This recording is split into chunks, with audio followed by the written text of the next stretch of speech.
Good morning, KVEC region. I wanted to come to you guys in the midst of this pandemic and talk to you guys, as you see on the screen, talking about journals as primary sources. But before I do that, I really wanted to take a moment to acknowledge that many of us are seeing the hard work that you are engaging in, that you have changed direction, not in midstream, way past midstream, and you've done that with tremendous finesse, and you have just been incredible. You have met this demand on a level that, had I still been in the classroom, I don't know that I would have adapted so quickly.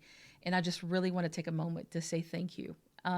There are some tremendous things happening out there. You guys are sharing things and connecting with each other on a level that I don't think that people anticipated would happen. So, and I apologize for moving my hair twice, not once, but twice.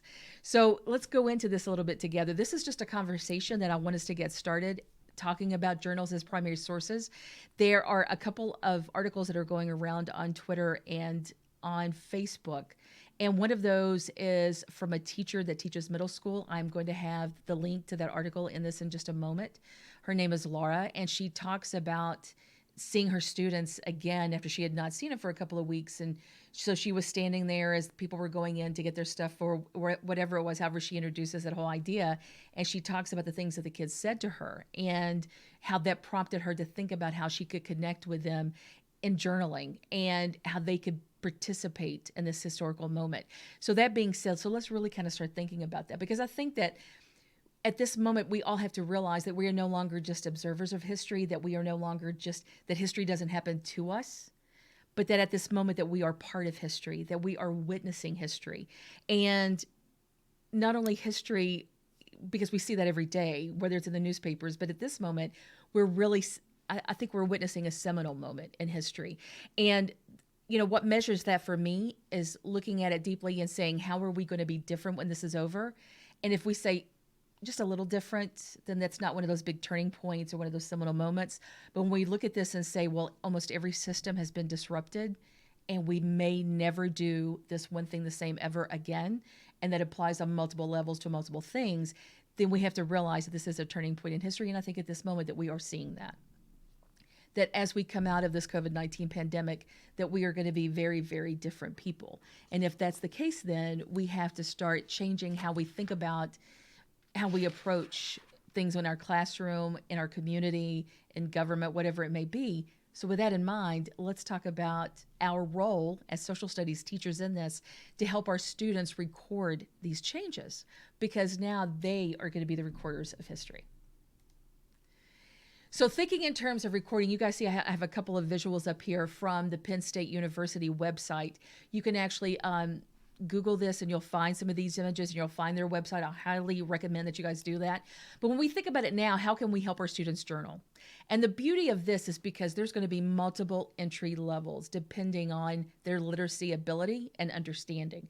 For instance, we'll have students that are in the upper elementary, middle, and high school grades that may have different entry levels, as I mentioned a moment ago, in terms of their literacy ability. The reading and writing may not be very easy for them, but their thinking definitely is always going to be there, and it is always going to be on grade point.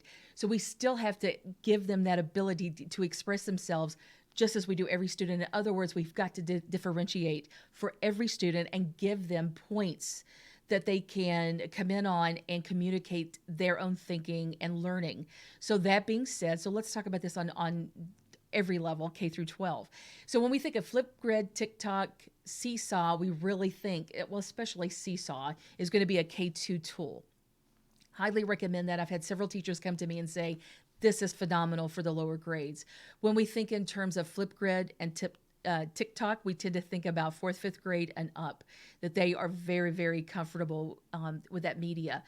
When we think about middle and high school, we start thinking a little bit deeper into vlogs and blogs, visual podcast. I never would imagine, and I have started doing this myself, watching a video where I sit around and just watch other people talk. And it's much more than a talk show. And I got to say I have really enjoyed that, but also podcast, because I can listen to those in my car or whatever it may be, but also photo essays. And and the students can either take the pictures And again, I know that sometimes teachers are kind of like, well, wait a minute, there's got to be, and of course there is, because that student's going to submit these things to you, that you're going to have the opportunity to vet those. But there's opportunities for photo essays that either the student or the family takes pictures of, or that the student collects and brings together from different media sources, maybe from newspapers perhaps that, their parents are bringing in or that's delivered to their home, or magazines that they're purchasing or whatever it may be. We can find different ways for students to communicate their thinking and understanding.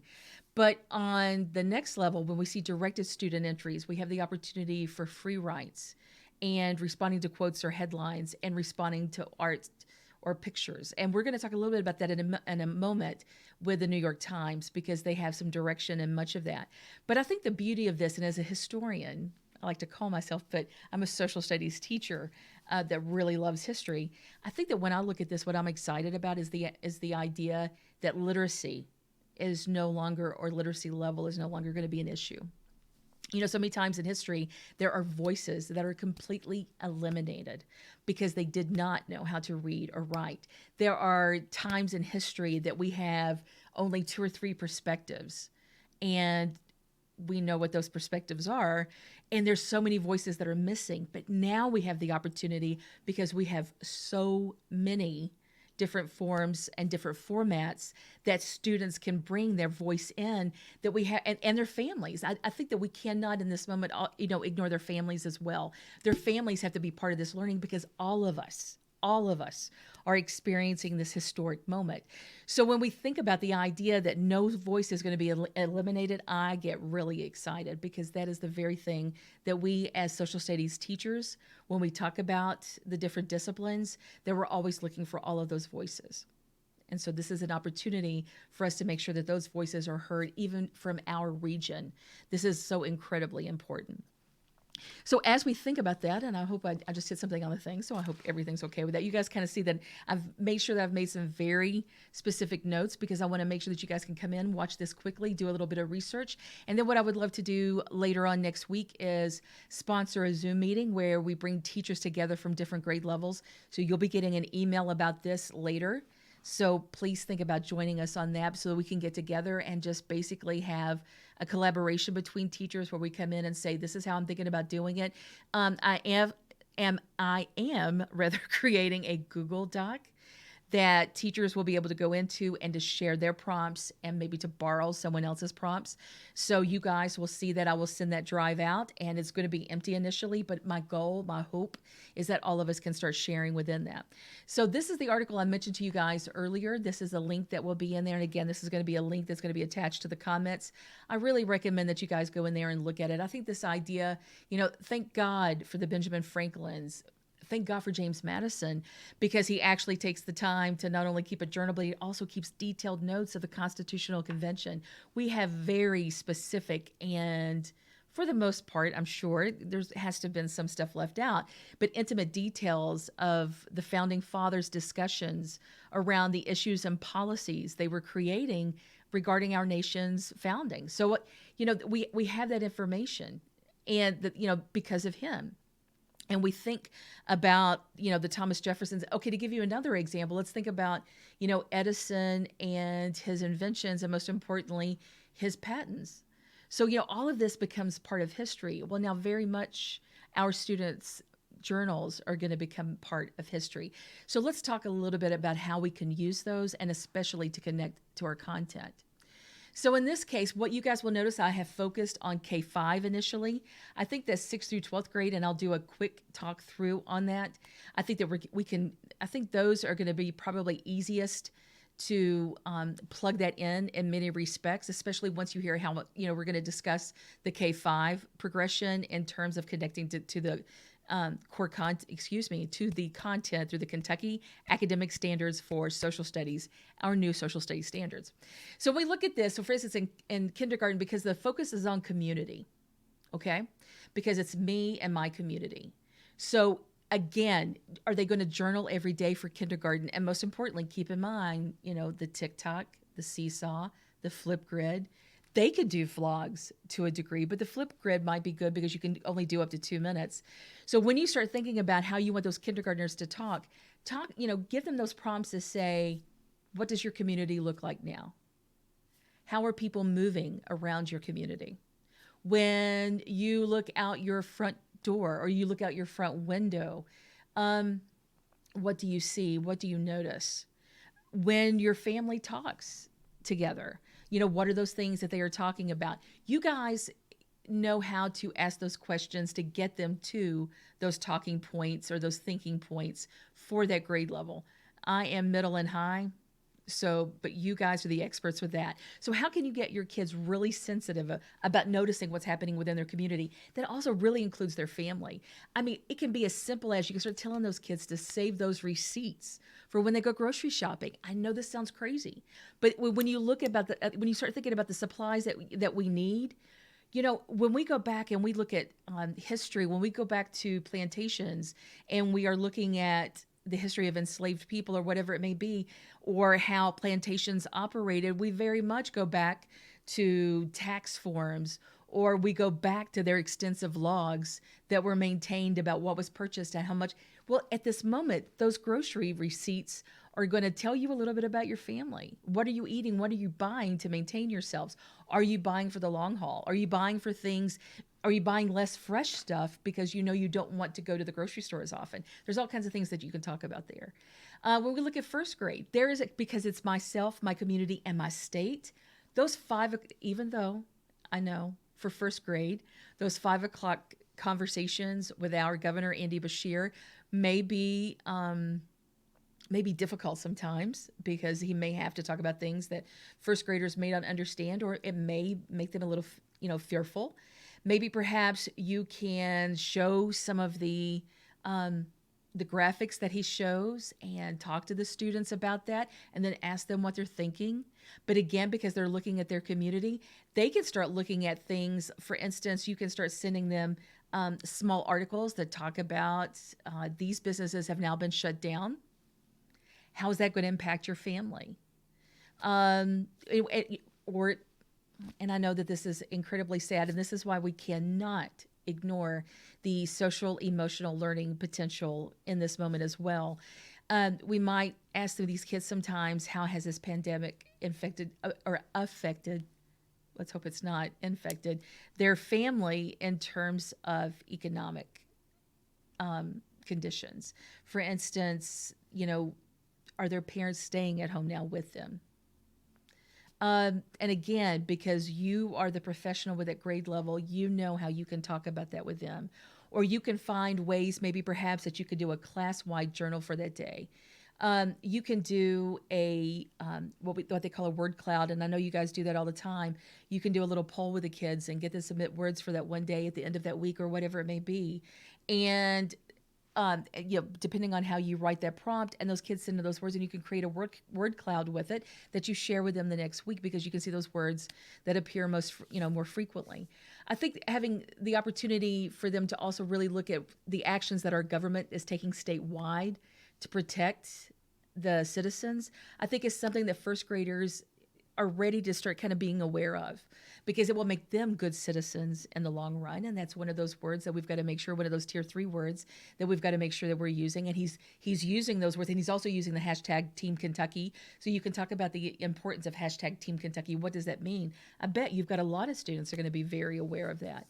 When you think in terms of second grade, because now it goes to North America, those students can start looking at actions taken by the federal government, actions taken by the different governments, because second grade deals with Canada, United States, and Mexico. What are each of those countries doing to protect their citizens from COVID-19? How is the relationship between our 3 countries changing because of COVID-19? There's all kinds of impacts there. So you can kind of start thinking in terms of that. Fourth grade, restricting movement and migration. That's a biggie. So again, with each of these, and mind you, the only thing I did to get this stuff that you guys see up here today is I've gone into the introduction for our new standards and looked at the focus. So when you go into that opening paragraph, as I've told you guys numerous times in the different webcasts and in the standards trainings I did this summer and fall, go back to those opening paragraphs, look at those, and really dissect them and say, and think deeply into that and say, okay, how does this focus play into what's happening around us right now? And you can think of how to design those, and that's why, again, I say that it's going to be really important that we have this Zoom meeting, that we can get together and talk about these things out loud. And I really want us to do that. Fifth grade, the roles of the branches. We're seeing lots of action take place between, at least two of the branches right now. So we can talk about that. What are those laws that are being created? What are orders that are being, and again, you can always go back to state government here as well, because there is the Kentucky strand that we've got to make sure that we're always addressing. So think in terms of how that focus, when you go into the opening paragraph and then go down into the standards. And you can see, for instance, in fifth grade, when they look at the interaction between branches, there you go. You've got some potential journal entries that you can do there. And that's going to be really important to see a student's perspective on that. You guys will notice over here on the example. And when we talk about the maps, especially when you look at third grade, by the way, because that is global. As this one third grade teacher tells me, well, I went from, teaching social studies mostly from a state perspective, and now I'm teaching the whole world. So when we look at the whole world in terms of this pandemic, that is big. So just to kind of get started, one of those activities that you can do with those students, and these resources are out there. And for those of you that work with third grade, please contact me, because I have these resources coming in from a couple of sources. I've contacted them, so they're going to be sending those in. So I'm also going to publish those within that Google Doc that I'm talking about.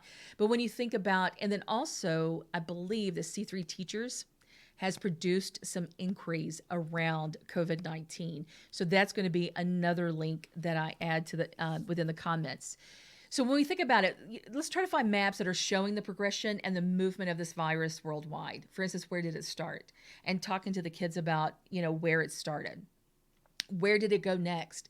Why did it go there next? Why didn't it go someplace else? What are those factors that, that allowed the virus to be transmitted so quickly to those areas? As you talk about this, how do the communities respond to the virus? For instance, once it is discovered in the Wuhan province, how did the Wuhan province react, most importantly? And then what was the role of the media in that reaction? Then you move on, and here it says, how do they limit migration and movement? How do they limit travel? How has it impacted trade, not only within China and Asia, but then how has it impacted trade around the rest of the world? And then when you talk about how the virus has impacted relationships,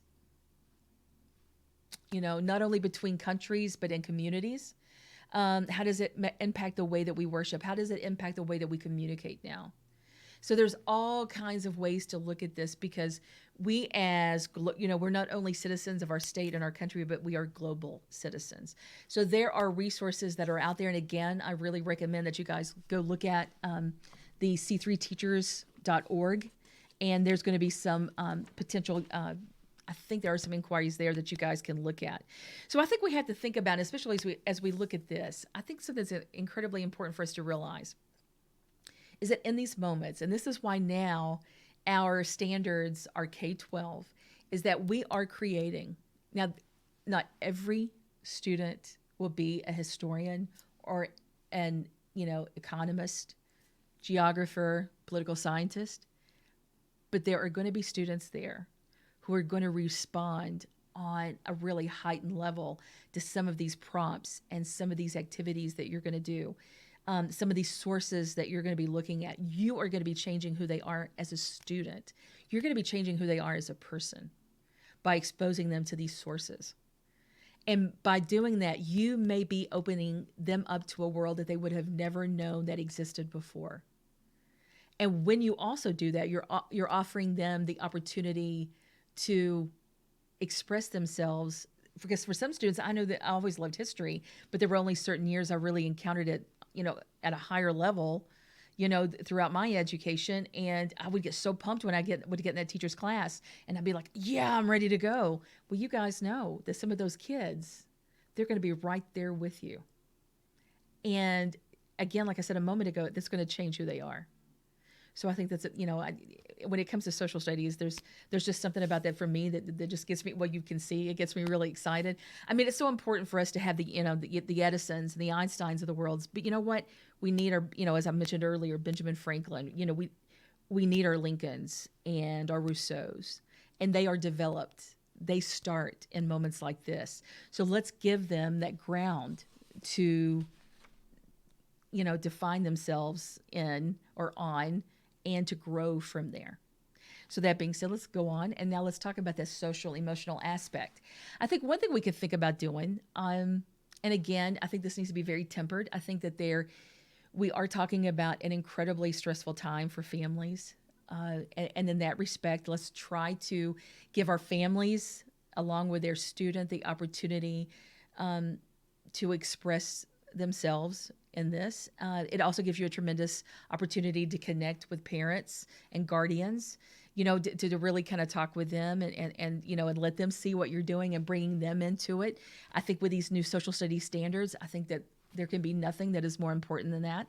So when we think about it, we could almost create a family time capsule. Again, let's temper that. I don't want us to make light of this, but I think that if you really frame that thinking, and again, this is why it's so important that we collaborate together in this, frame the thinking in a very serious way, but something that your family, and that time capsule is not something that they're necessarily going to put together and put it in a metal box and bury it in the yard. It's not like that. It can be a scrapbook. It can be a journal that you do together as a family, or just like a small folder that it's understood that when you guys bring everything together, all of you sit down, you look at it, you process it together, you make comments together. These students are going to be so creative in how they want to do that. They could even do an iMovie showing these things and putting those words in there, or putting in clips of different family members that are talking. These kids will be so creative in how they bring that information together and share that information. But the biggest thing is for us to give them the opportunity to share in that moment together and to express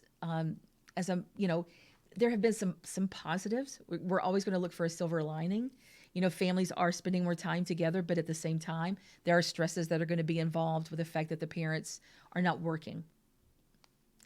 That's why they're at home and that kind of thing. So we have to honor those moments. We have to recognize where they are and come to them in that moment.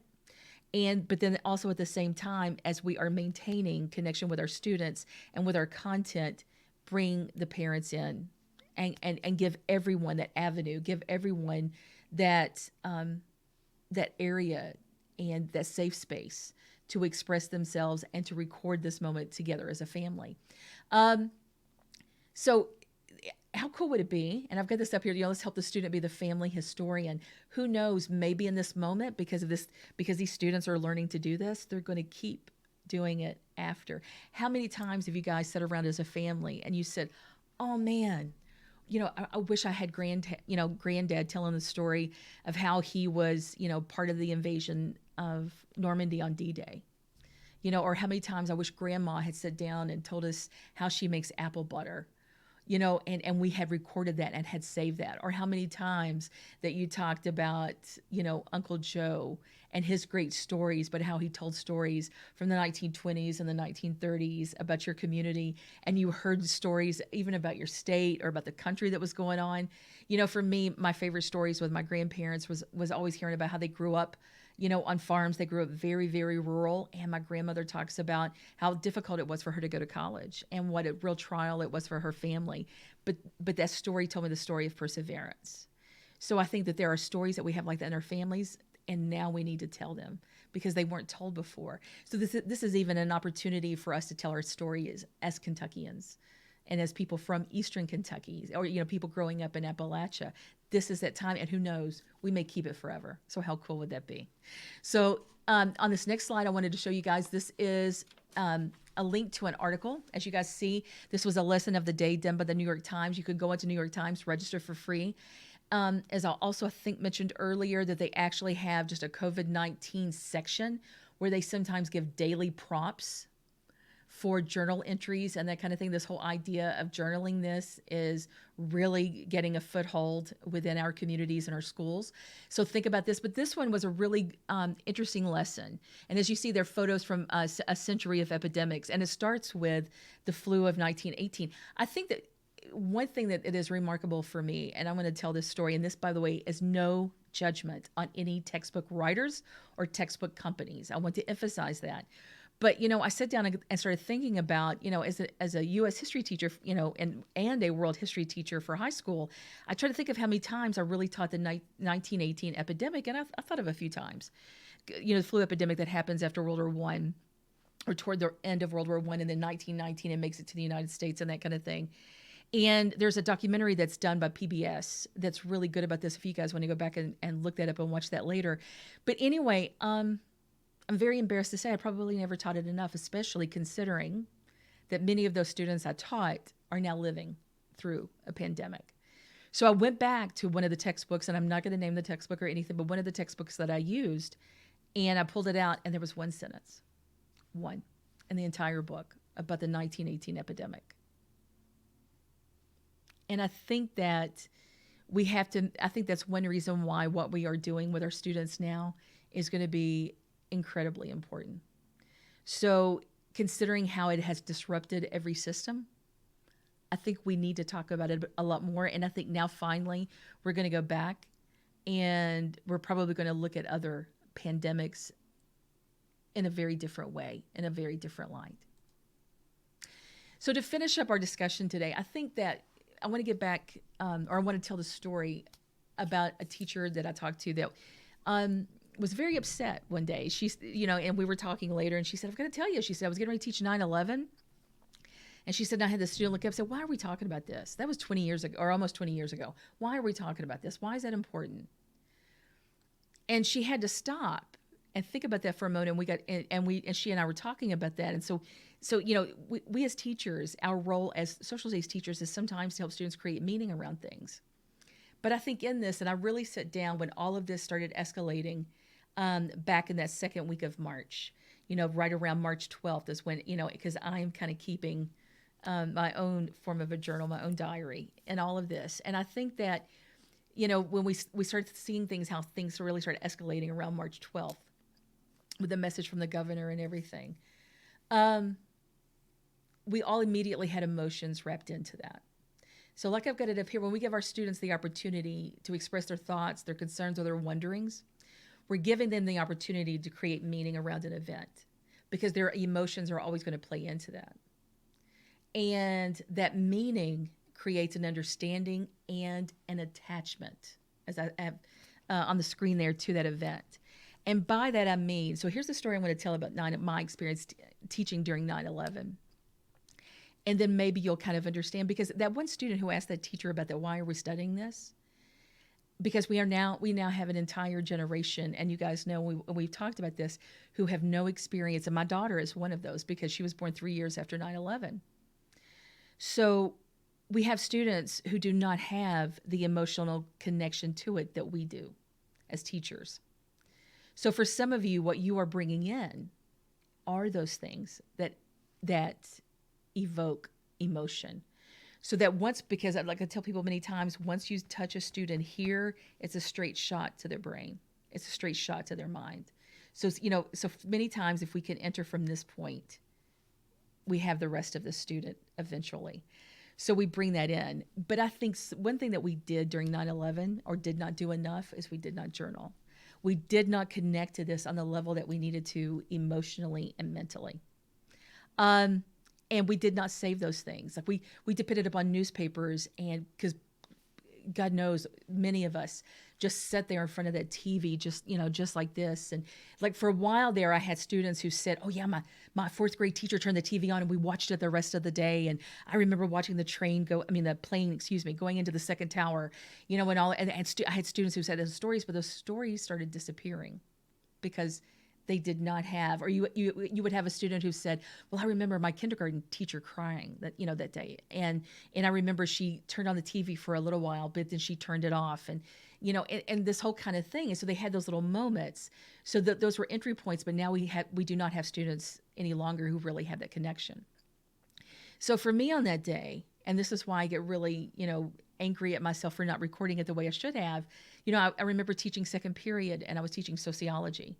And it was a pretty full class. And like just then you saw me, I looked around the room. I saw every kid that was in my room. I can see their faces. And a good chunk of them remember their names. But, and I was teaching that day. And the next thing I know, my door flies open. And it's the teacher across the hall. And he says, "Turn on your TV. They have just flown a plane into the Pentagon and the World Trade Center." And I froze in that moment because immediately as a social studies teacher, I'm not thinking, "Oh, I've got to see this." I'm thinking, "Oh my gosh, what are the implications?" And so and finally the student said, "Miss Sargent, turn on your TV, turn on." And And so I turn around and I turn it on, and we all sit there. And it was juniors and seniors in high school. And a student asked me later that day, and she said, "Miss Surgeon, what does this mean?" And I said, "This means your world will never be the same," is what this means. I have that memory, but there are so many other memories I shared with students that day that I did not write down. And I regret that. And I remember that moment because all of that happened, right together. And that was powerful for me to realize that I had a student who was not thinking in that moment, but was thinking further, than that moment, realizing that it was a seminal moment, that something was going to happen because of this, and our lives were going to be impacted. So in that, let's please take a moment to sit down with our students, to give them the opportunity to attach to this moment in history. And because in that attachment, and as I have up here, there is a persistence in memory. This will be something that they can go back and share with their children and their grandchildren, or they can share with others in their community. How often have you had people come into your community, World War II veterans, Vietnam veterans, and other community members who have witnessed historic moments, and you've had them come in and talk about it? How cool would it be if our schools and our teachers had student moments that they could share? And that we could make sure, especially now because of the formats that we have with vlogs and blogs, but most importantly with iMovie and other things that students can save and record and share, that we can really help each other process this moment and maintain this memory so that we can learn from it. Because that, I think for many of us as social studies teachers, that is ultimately our goal, is to see the history, to understand the history, and to learn from it, with it, and in that moment. Thank you so much for spending this time with me today. Again, there are going to be numerous links to articles and to lessons that you guys will have the opportunity to link to that Google Doc. I will be sharing that link next week as people are sending me materials. I'm contacting them and they're sending them to me. So as I send those, I will also have those in the Google Doc as well. If you have any questions or any ideas that you want to share with others before the Google Doc is published, tag me on Twitter at KSurge7. And for those of you that are not on Twitter, get on there. It is a treasure trove of lessons and materials, and people out there want to share. Or you can contact me by email at kimberly.surgent@letcher.kyschools.us. Everyone stay healthy, take care, and we'll talk to you soon.